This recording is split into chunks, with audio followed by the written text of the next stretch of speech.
Welcome to Games Growth with Upptic, a podcast about the discipline of scaling digital games. We speak with industry experts and investigate trends to highlight strategies, technology, and tactical methodologies you can use to profitably grow your game to massive global audiences.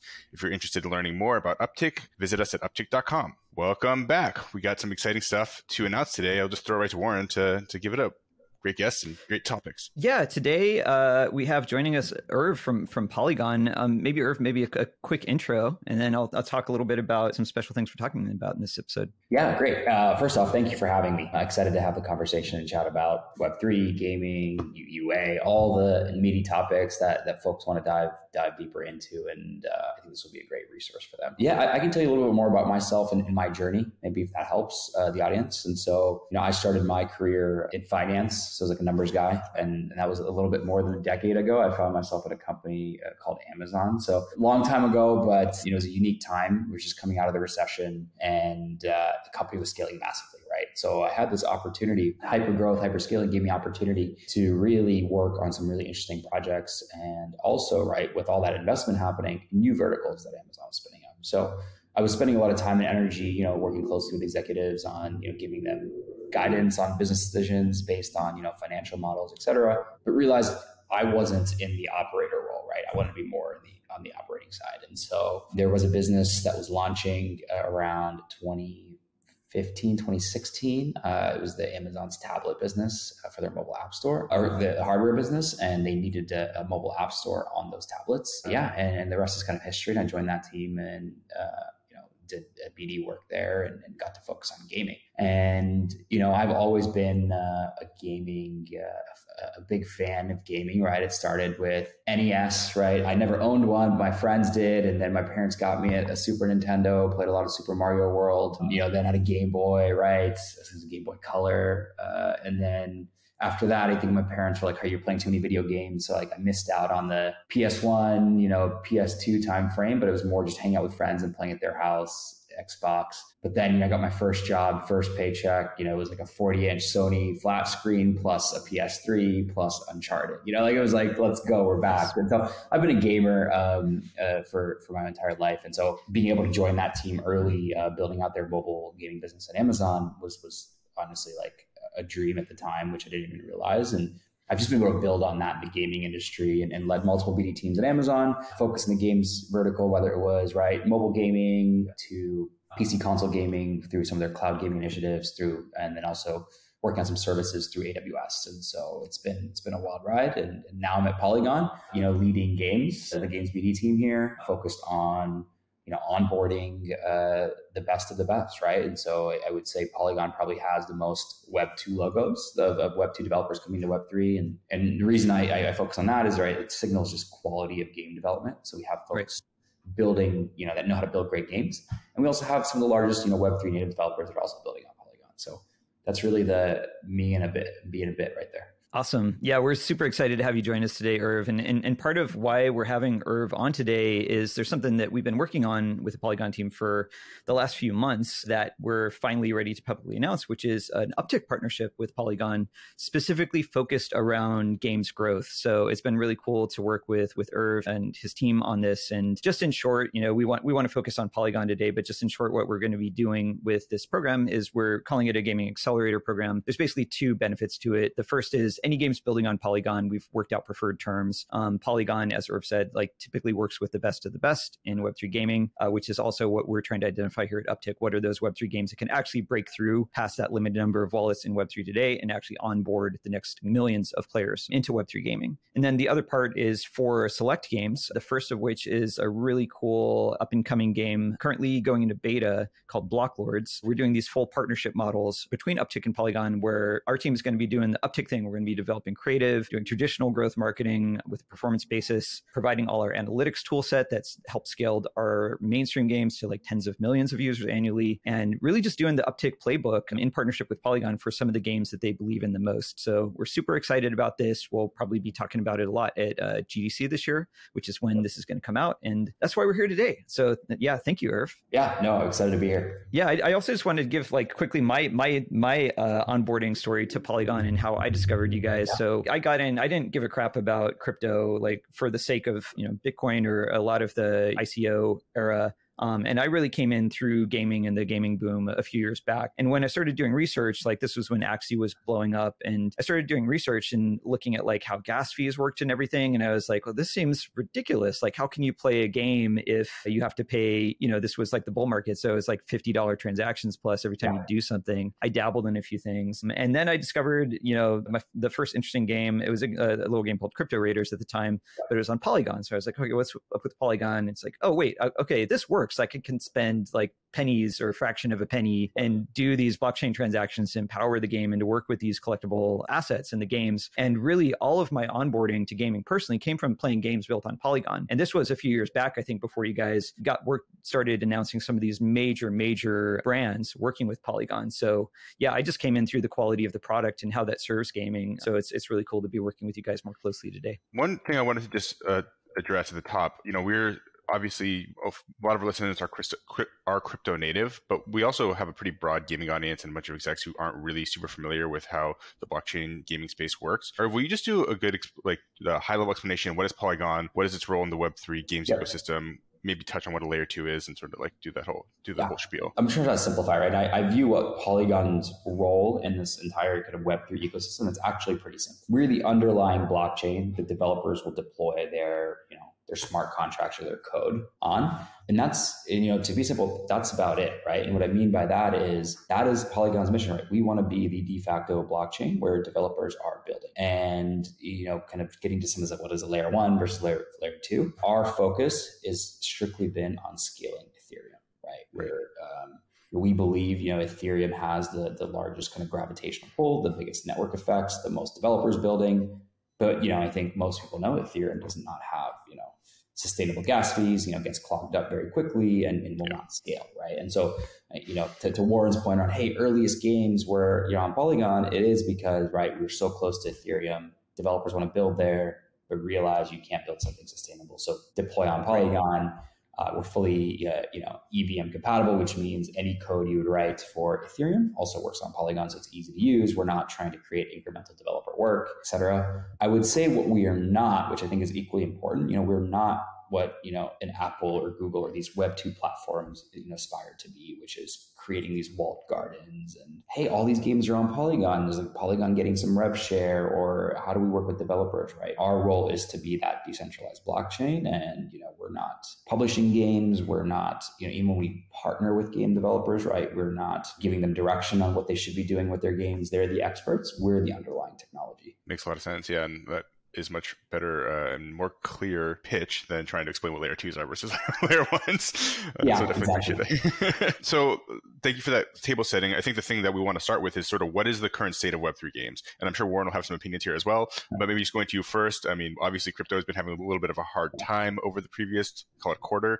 So sort of what's the current state of crypto and how does that relate to Web3 gaming as a whole? Yeah, look, maybe it's a little bit controversial, but I'm going to have to clarify it. So if we snip a bit, right, let's not snip this quote, but I think it's actually if you look at blockchain gaming or Web3 gaming, where it is today, it's actually not in a great spot, right? Like we don't have a hero game out there yet. Right. The last kind of hero was sort of Axie, and we've seen the rise and fall. So as a consumer, right, you look at the space and you're like, why am I interested? Why do I care, right? There's been a lot of bad actors in the space, not only obviously from the financial side of crypto, but even in gaming, right, where we hear about this project sold NFTs and disappeared, et cetera. So I think all those things are quite negative from a perception standpoint and what's actually happened, right? We can't deny it. This is stuff that's all happened. And most people look at the past, right? And that's the information that they have and they have access to, right? So I want to qualify that with that's what's happening today. But what gets me super excited about it is actually what's coming, right? And that's where I think forums like this are actually super helpful to educate folks as to why should they be excited about blockchain games? What is the current state? And the reality is there's lots of well-funded Web3 native developers that are actually heads down building great content. It takes, 2 to 5 years to build a great game, depending on kind of how deep you're going. A lot of these developers started, a year or 2 years ago. So they're 2, maybe 3 years, the really far along ones into development. So we're starting to get to that point where these great quality games will come on chain and consumers will care that hey, this is a fun game that I'm playing. And then, aspects like digital ownership, et cetera, will start showcasing themselves in those games. games. And so, I think it's a twofold, right? Today, not in a great place if you take that snapshot. But if you peel the layer of like how many people are building, I mean, just some of the folks that we've, partnered with and working with in the space that are massive, right? Like Polygon Labs, which has spun out from Jam City, massive Web2 developer. NeoWiz, massive Korean, gaming giant that's building their Intel X platform on Polygon. I mean, these are folks that have built some of the best games, that rival some of the best games and that are building in Web3. So it's hard not to be bullish, but we've overpromised and underdelivered. And, anytime you come out to the space and say, look, Web3s are going to change gaming, and those are bold statements and you have to back it up. And so, for me, I'm heads down, working closely with the team to go get this great content, showcase it to the world. We need a little bit more time, but it's coming and I'm confident of it because I talk to those developers every day. I think that's an extremely level-headed and reasonable take, Irv. Thanks for that. And yeah, I think that's very similar to how we talk about it. I mean, we wouldn't be having this episode together if we weren't big believers in what Web3 can do for gaming. But at the same time, we have to be realistic about what has happened to date. And we talk a lot about how Web3 and crypto's bad reputation is well-deserved because of some of the actors and projects and the actions that they've taken and the motivations of some of those individuals and projects. But what I always implore, especially like traditional gaming executives to think about is separate out the people from the technology and just set emotions aside and think about what adding this layer to your game design playbook and tool set and to your game economies. Think about all the cool shit that lets you do, and just come in with an open mind. And that's really what has gotten me, through it's what pulled me in. And it's what keeps us excited is what got us excited about Web3 gaming. It has nothing to do with sort of the financial aspects of it or the hype. It's just oh man, these super cool new Lego blocks that you can do cool things in games that you couldn't do before. And so I think that as the dust settles and the speculative period is done, that's what I'm really hopeful we'll see with this era of game developers that have survived the boom and bust of the last cycle and are now shipping great games. Totally. Yeah, I agree with that. And then, I think the other piece too is I've talked about these large Web2 developers that are investing heavily in Web3 teams, but let's not forget the billions of dollars that VCs have invested in net new Web3 native teams, right? And so,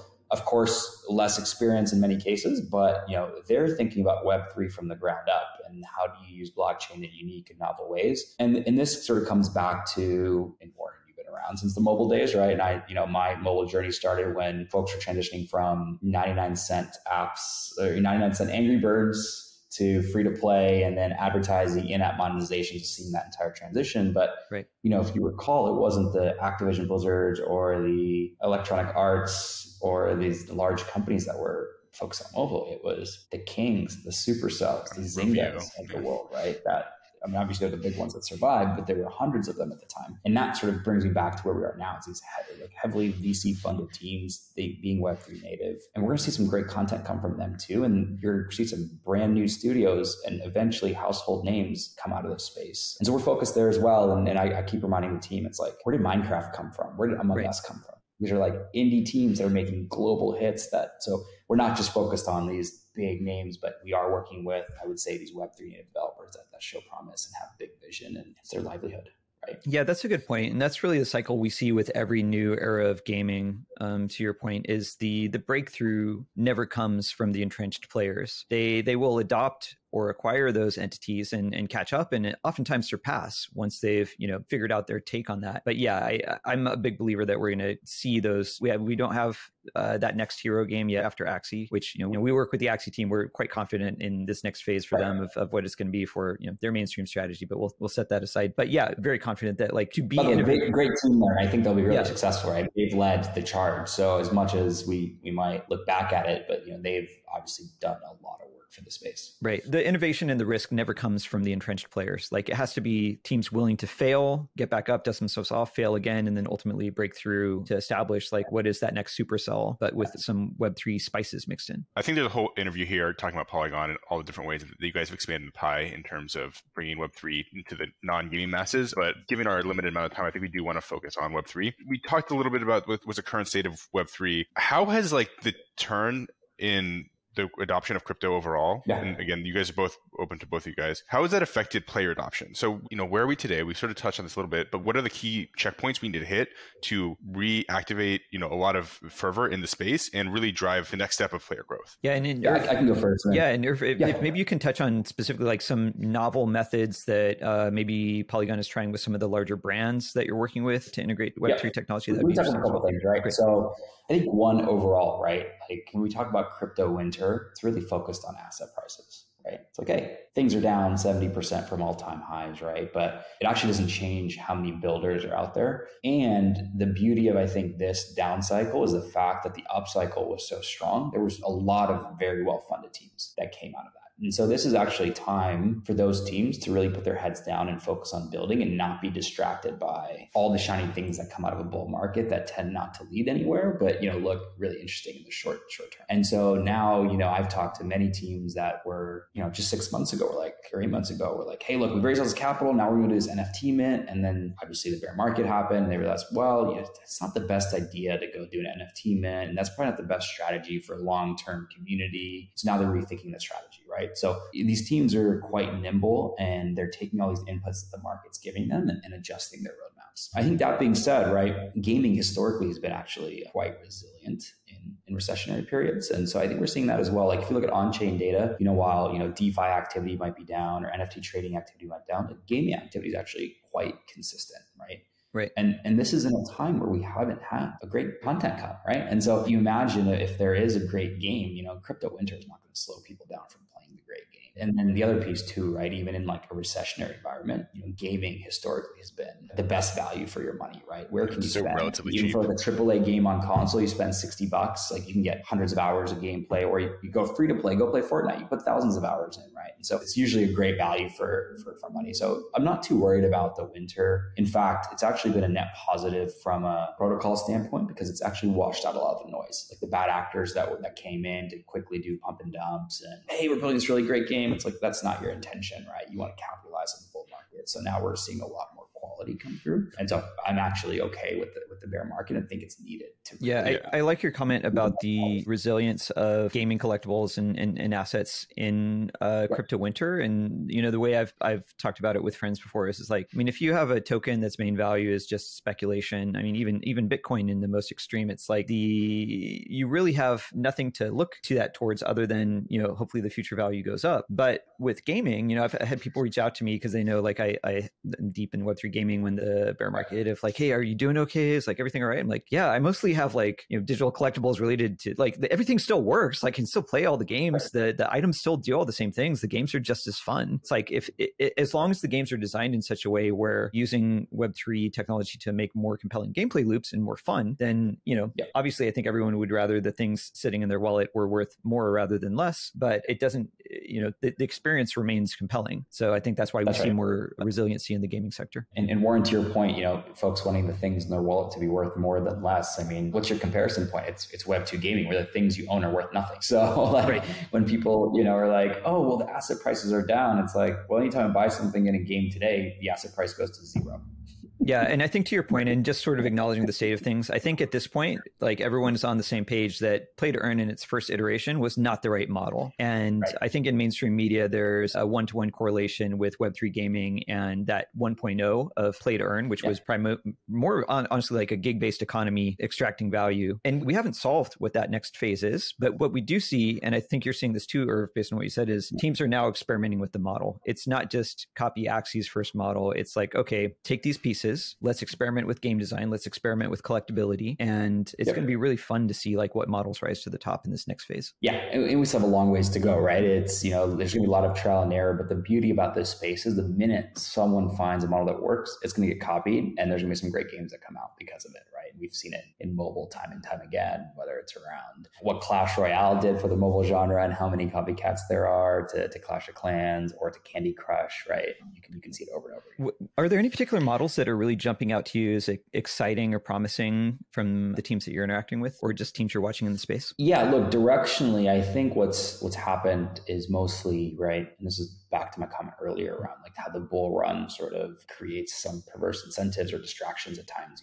Earlier sort of during the bull run, I was seeing a lot of like, hey, well, we want a governance token and a utility token and NFTs. And now, people are pulling out, like, I don't even know if I want a token, right? So everyone's experimenting, right? I think, but what stays pretty consistent is like developers that are focused on digital ownership of assets, right? And just keep it simple, right? We're in a world where we've been trained to not own our digital goods. And this is obviously the best interest of the tech behemoths, right? We went from a very ownership-based society, even of like buying movies and buying music, to now it's all rental-based. And it's been great, right? I love having, Spotify and being able to rent movies with a click, right? All that is great. But then you think about the amount of money that you're putting into things like games, et cetera, that there's no reason you shouldn't be able to own that. It's just the infrastructure wasn't built that way and the incentives weren't set up that way, right?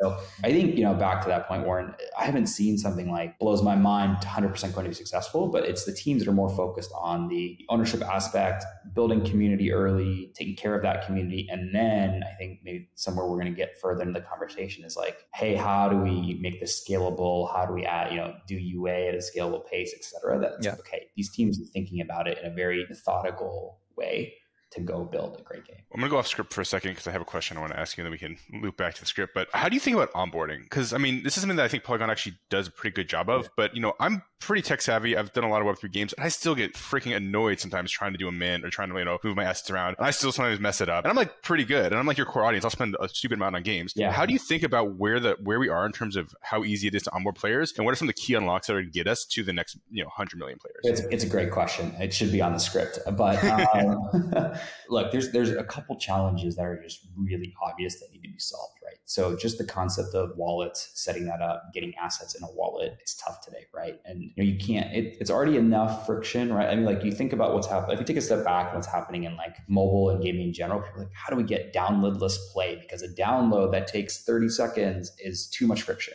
right? Like that's where the optimization's gotten to in mobile, right? It's like how quickly we get people in. And now we're in Web3 where it's like, well, now you have to download a game, you have to connect a wallet. Oops, you forgot to connect your Coinbase account to go buy ETH. And now you have to wait 3 days for your credit card. You know what I mean? It's like, you can't get the game. So it's painful. And so there's a lot of folks in the ecosystem that are, building smoother on-ramps, smoother ways to get in, things where you may not even need to connect a wallet till you're to a certain part in a game, right? Because it's not really about having to own something to play the game. It's about ownership becomes part of the game whenever you're deep inside of it. I think similar to kind of how in-app purchasing has happened in games, right? You play a game, the developer's first 7 days, it's like, how do I get this person really excited about my game? It's not about the monetization, right? It's not about buying things. And then once you're in the game, right, you have all these unlocks in paying. And I think that's where a lot of these games will head. Of course, right, there might be initial mints to get like initial community in, but most of these games will revert back to how do we get the masses in. And so what we're doing specifically, right, a couple things what we're focused on is, hey, we're not focusing on only game developers to onboard wallets, because onboarding wallets is a challenge, right? And so this is where, as Xander, you had mentioned, like, hey, the likes of a Starbucks or Reddit or these other folks, right, is Reddit has onboarded, I think it's the latest number is almost 10 million, wallets on chain. Now, not everyone knows if they have a wallet, but they do, right? And over time, right, the next time they go do something, they'll already have that, right? So these are some of these like Trojan horses of helping with this user experience, and people love it, right? They're like, oh, like I own this thing. That's really cool. And if it's not called an NFT, people tend to love it. So once again, right, it's extracting the tech from the actual use case. I haven't met one person that's like, nah, I don't really want to own my digital stuff, right? I'd rather just pay for it and just the value disappear, right? So I think we're on the right track here, right? It's customers and consumers want this. The way we as an industry have approached it has been very tech first, use case second. And we're continuing to focus on use cases and then obviously making an onboarding experience smoother, which is, it's just terrible today, but a lot of folks working on it. Yeah, if I can chime in for a minute here, kind of some of the things that we're seeing with onboarding in starting to bring some of these Web3 native games, as they're getting more acceptance by like Apple and Google to be on the mainstream platforms, we're seeing some really interesting things that are making us, seeing how we have to adapt and pivot the strategy for adoption. The first thing is we're not seeing that we're seeing people are open and interested in playing these games, and we're seeing cost of acquisition is competitive with the best traditional mobile games if it's a high quality Web3 game. There's not like some innate, regardless of what people might say on forums, there's not some innate hesitance to install these games if you show them in a fun ad. Where we do see pain is people taking that step of moving from being a traditional free-to-play user to going down that rabbit hole, creating a wallet, taking that next step. And so what that's making us do as marketers is realize, okay, our mission here is a little deeper funnel. We have to do a little more work other than just showing people a fun game and saying like, okay, cool, it's up to the game to bring them along from here. And like our one thing we're experimenting now with some of our teams is actually making creative to go in the game and giving little breadcrumb trails of having like educational videos that are fun and giving people little rewards for saying like, hey, you know, welcome to the ecosystem. Like, this is how this community you're in works. This is how a wallet works. I mean, giving that breadcrumb trail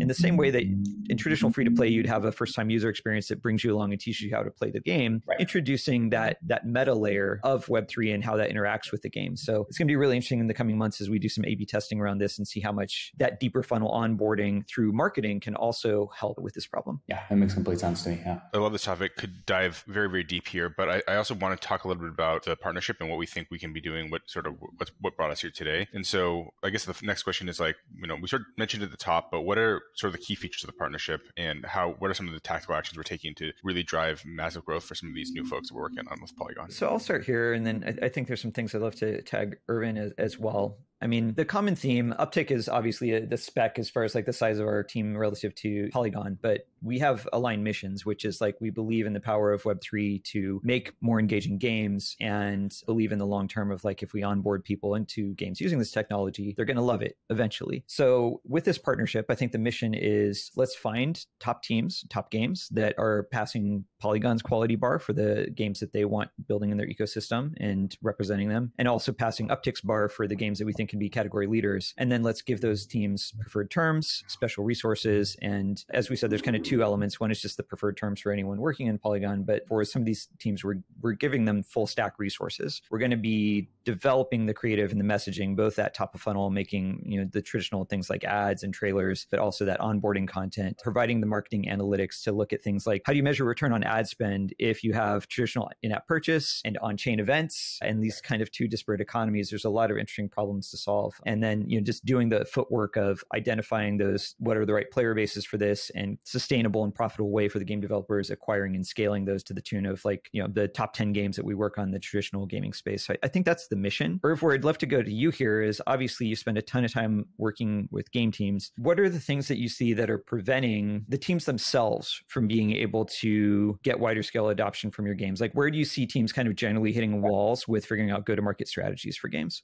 I think it's a couple things, right? So I think, Warren, everything you mentioned is on point, right? How it's going to help developers scale in this space, right? But if you take a step back a little bit, right, you have to think about who these teams are, who's building, right? A lot of these teams are quite small and they're focused on building, right? And so you go back to like these Web2 giants, they have massive user acquisition teams, right? Like hundreds of people in some cases, depending on how many studios. And, you know, they have years and years of expertise, proprietary tools, et cetera, built and down to a T and a science of like squeeze out that extra penny, you know, in our user acquisition funnel. And they'll do that over and over and over again. And that's how you know, if we go like all the way to the hyper casual side, that's how the Voodoos and the Homa Games of the world have built very successful large businesses. And now, you know, with everything happening with Apple and IDFA and all those things, like even those companies are looking to Web3, right, as a potential new opportunity. And then there is this, going back to the piece of these teams that are really small, these Web3 native teams, they just don't have the experience, right? Like to go bring in a Web2 UA expert and then team to staff, like it's expensive. Right. And you're finite capital, you're focused on building, you're not going to have the expertise to go in and go deploy capital effectively. So what do these teams have? Well, they've raised capital. They don't have the expertise. And then it's like, here comes an Upptic where you have the expertise. And, you know, with this partnership, right, we've made it easier for developers to go access the services you have. And then you can also bring in not only your Web2 expertise, but that Web3 expertise, right? So it's like layering all this interesting information that's on chain of where are the players, where they're spending their time, where they're spending their money, what type of games do they like, right? There's all this new data that exists on chain that has to be harnessed in unique ways, which you guys are, you know, at the forefront of doing. And then of course, right, the traditional Web2 channels, which you're already experts at. So where I see developers running into that challenge is just not having those teams, and then really not knowing how to best allocate the finite resources they have. And you know, what does the A/B test look like when when you do your first UAs? Which regions are you testing? I mean, these are like, I think some of these are like a basic UA questions that if you don't have an expert that's done it before on your side, like you don't really know how to go execute it. And then you might spend too much on testing. You may not know, right? And then you're not effectively using capital. So the big thing about this partnership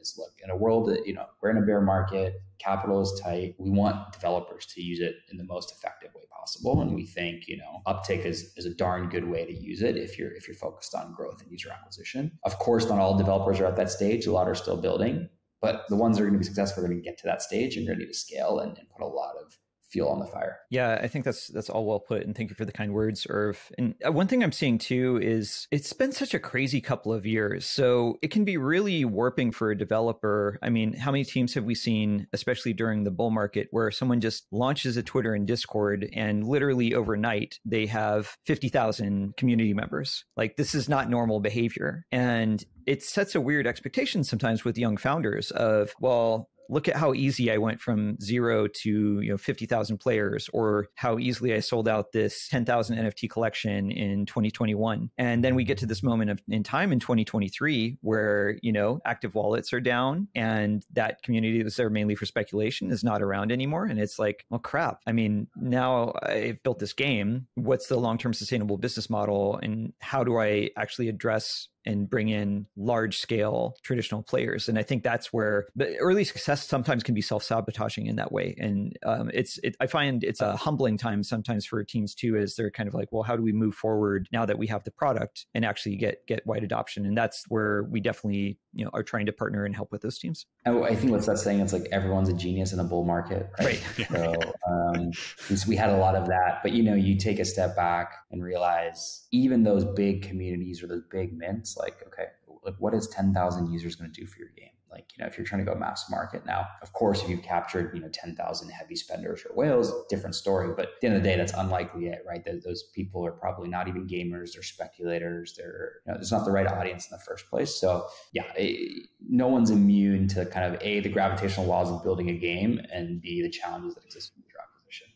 All right, well, with an eye towards wrapping up, let's talk about the future. What are some of the big macro trends you're looking forward to in the Web3 space, both sort of like as a macro condition and then also Polygon specifically? Are there any certain specific initiatives that you're excited about? Yeah, so I think, we've talked about some of the macro, right, which is the shift from these like small, gamified DeFi protocols to like real games being built. And so I think the next wave is going to be shots on goal taken by large Web2 giants. And some of that's already launched, right? So the NeoWiz team just launched their social casino game, and they have a handful more coming, right? And so they're starting to layer in Web3, blockchain aspects, which is what I expect from, large Web2 companies. They're not going to go all in, but start layering things in. So we're going to see what that looks like over the next 6 months.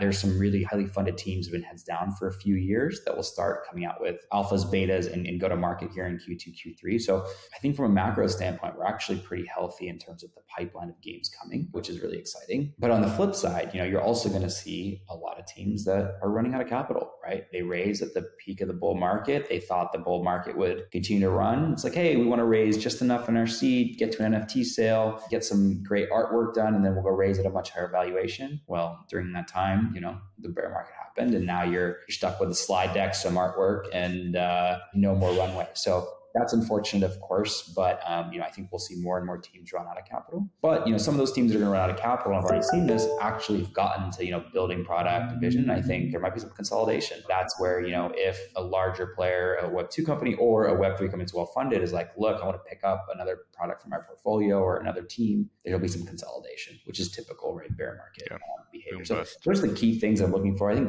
but I'm pretty bullish, right, in terms of what's coming on chain. And I just chatted with Dean last week or 2 weeks ago, and it was published in VentureBeat, and I had the same similar sentiment on the bullishness of Web3 games or blockchain games in 2023. Good. That's a great topic for us to end on. Yeah, well, I'm personally really excited just for the onboarding to get a lot easier so I can play more Web3 games personally.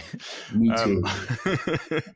Awesome, Irv. Well, it was really great to have you on the podcast and get your take on everything in terms of Web3 space, Polygon, and the partnership. If anyone wants to get a hold of you or learn more about Polygon, where can they do that? Yeah, absolutely. Reach out. The Polygon team is quite open on socials, whether it's Twitter DMs, LinkedIn. You search in Polygon BD, either on Twitter or LinkedIn, you'll see somebody. And I'm out there. I'm responding to folks every day. So is the team. And so it's easy to get in touch with us. Great. Warren, take us out. Yeah, thank you so much, Irv. We're huge fans of Polygon and your team in particular. You guys are crushing it, and I think doing the good work of kind of demystifying and removing some of the stigma from the cool stuff that we can actually do with Web3 for gaming. So appreciate you, man. Yeah, no, thank you. We're heads down over here building, and any great builders that want to come build, reach out to us. And for the consumers and people that are just avid gamers, like bright stuff is on the horizon. So just keep your eye out.